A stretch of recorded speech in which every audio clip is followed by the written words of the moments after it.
Tawaneros. Pemeriksaan yang satu ini merupakan pemeriksaan yang paling awal. Tujuannya untuk mengetahui apakah ada injuri pada nih sebelum kita melakukan pemeriksaan radiografi. Karena ada syaratnya loh. Mau tahu nggak? Yang pertama, usia lebih dari 55 tahun. Yang kedua, OA. Yang ketiga, tenderness atau kemerahan pada head of fibula. Yang keempat, tenderness of patella atau yang merujuk pada patellofemoral pain syndrome atau PFPS. Dan yang terakhir, apabila tidak bisa melakukan fleksi ini 90 derajat yang akan berindikasi pada OA. Homans test. Posisi awalnya, pasien diminta terlentang atau dalam keadaan supine. Nah, kemudian tangan fisioterapis memegang ankle dan didorsofleksikan. Sedangkan tangan yang lain menekan gastroc. Ini tujuannya untuk mengetahui apakah ada deep vein thrombosis atau penggumpalan pembuluh darah vena yang terjadi akibat fraktur kruris. Tes positif apabila terasa hangat dan bengkak ketika gastroc ditekan. Posterior sign test. Nah, posisi awal pasien dalam keadaan supine. Setelah itu, kita arahkan deh pasien menekuk kakinya. Ibu, tolong ditekuk kakinya. Nah, selanjutnya, fisioterapis menggenggam calcaneus, sedangkan tangan fisator berada di bawah femur. Tes ini diindikasikan untuk mengetahui apakah ada injuri terhadap ligamen cruciatum posterior. Tes dinyatakan positif apabila terjadi posterior displacement dari tibia. Valgus test. Nah, pemeriksaan yang selanjutnya yaitu valgus test untuk mengetahui adanya injuri atau laksiti pada ligamen kolateral medial dari knee. Teman-teman bisa melihat video berikut. Satu tangan fisioterapis diletakkan pada medial ankle, lalu satu tangannya diletakkan pada sisi lateral distal femur atau upper knee. Aplikasikan valgus force pada knee pasien ke arah lateral.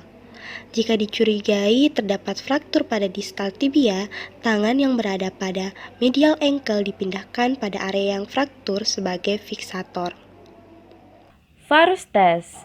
Nah, tes ini diawali dengan posisi pasien secara terlentang, sedangkan fisioterapis berada di samping tungkai pasien yang akan dites. Selanjutnya, abduksikan tungkai pasien dan knee fleksi sekitar 20-30 derajat. Selanjutnya, tempatkan satu tangan fisioterapis di sisi medial dari upper knee, sedangkan tangan satunya berada di lateral ankle. Terus, aplikasikan deh varus force, didorong berlawanan ya.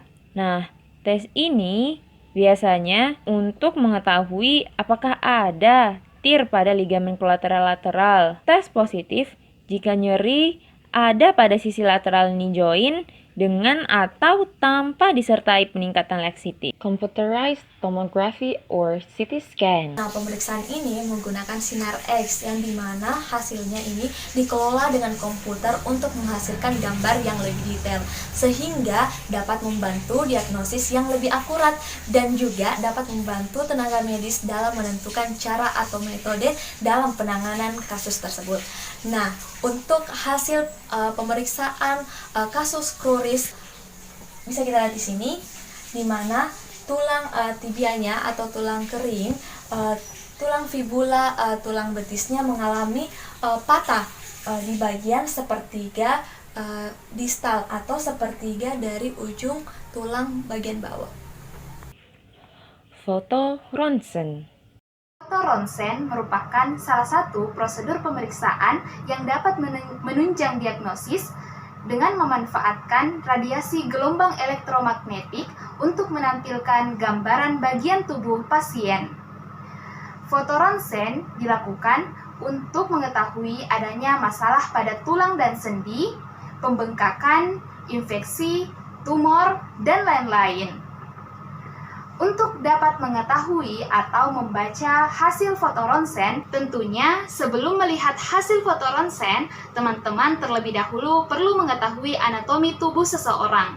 Terutama pada kasus fraktur kruris, tentunya teman-teman harus mengetahui anatomi dari betis. Foto ronsen untuk kasus fraktur kruris bertujuan untuk menilai jenis fraktur yang diderita oleh pasien dan masalah-masalah yang terkait dengan fraktur tersebut, termasuk infeksi, pembengkakan, dan adanya pergeseran tulang atau tidak.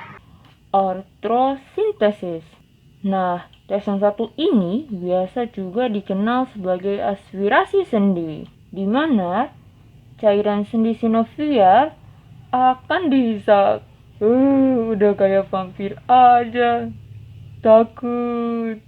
Nah, fungsinya untuk mengetahui apakah penyebab dari pembengkakan atau udem pada sendi. Dalam melakukan tes ini, dokter akan melakukan 3 mekanisme. Yang pertama, memberikan informed consent pada pasien mengenai setuju atau tidaknya untuk melakukan injeksi ini. Yang kedua, dokter akan membius pasien. Jangan sampai ngebangun-bangun. Nah, yang terakhir, diambil deh cairan sendinya. Biasanya memakan waktu sampai 10 menit. Hai.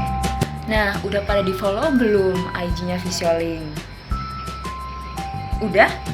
Mana buktinya?